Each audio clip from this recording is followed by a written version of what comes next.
तो कभी भी याद रखिएगा, आपको आपकी ऊंचाई अगर बढ़ानी है, अगर आप अपने से अपनी ऊंचाई बढ़ा सकते हैं। किसी की छाती पे चढ़ के क्या घर की ऊंचाई बढ़ाइएगा, नहीं ना। अब भारत में यही होता है, किसी को गिरा के सोचते हैं लोग कि हम बहुत आगे बढ़े, ज्यादा दिन नहीं जा पाएंगे। याद रखिएगा, आप अपने पैर पे ही चल सकते हैं, सहारा लेके किसी को गिरा के कई घड़ी कुछ समय। तो अभी आप लोग भी यंग एज है ना, इस सबसे थोड़ा सा अभी से आदत डाल दीजिएगा। किसी की बुराई करना, किसी को नीचा दिखाना, ये सब चीजें छोड़ दीजिएगा, वरना ऊपर वाला देख रहा है सब कुछ। एक विद्यार्थी अगर दूसरे विद्यार्थी की बुराई करेगा, मेरे नजर में तो गिर जाएगा, नहीं गिर जाएगा, क्योंकि हमें दोनों को देखना है, हमें पूरे क्लास को देखना है। उसी तरह एक व्यक्ति अगर दूसरे व्यक्ति की बुराई करेगा तो ऊपर वाले के नजर में वो गिर जाएगा, क्योंकि उसे पूरे पृथ्वी को देखना है। किसी के नजर में गिरिएगा, उसके नजर में मत गिरिएगा, बड़ी खतरनाक।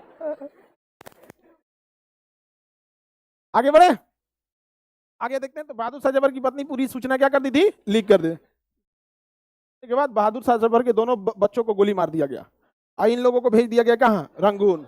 इतने समझदार थे सब अंग्रेज, अंग्रेज जानते थे सब कि सब कुछ करना, भारत के लोगों के इमोशन और धर्म के साथ मत खेलना। समझ में आ गया कि नहीं आ गया?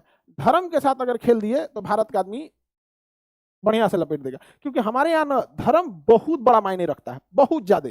धर्म और जाति ये सब सुपीरियरिटी रह जाती है।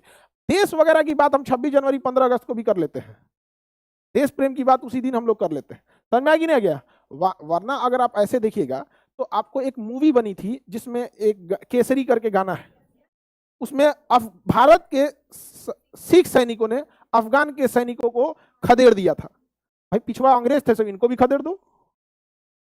वो लड़ाई आप देख रहे थे, इतनी बहादुरी थी, लेकिन अंग्रेज इस तरह से रखे थे सर कि भारत में अंग्रेज सबको भी तो मार सकते थे, लोग नहीं मार सकते थे, लेकिन इस तरह से जाति व्यवस्था, वर्ण व्यवस्था, धर्म व्यवस्था ऐसा बना के अंग्रेज रखे थे समझा कि आपस में ही हम लोग क्या कर रखे थे, उलझ के रह गए थे।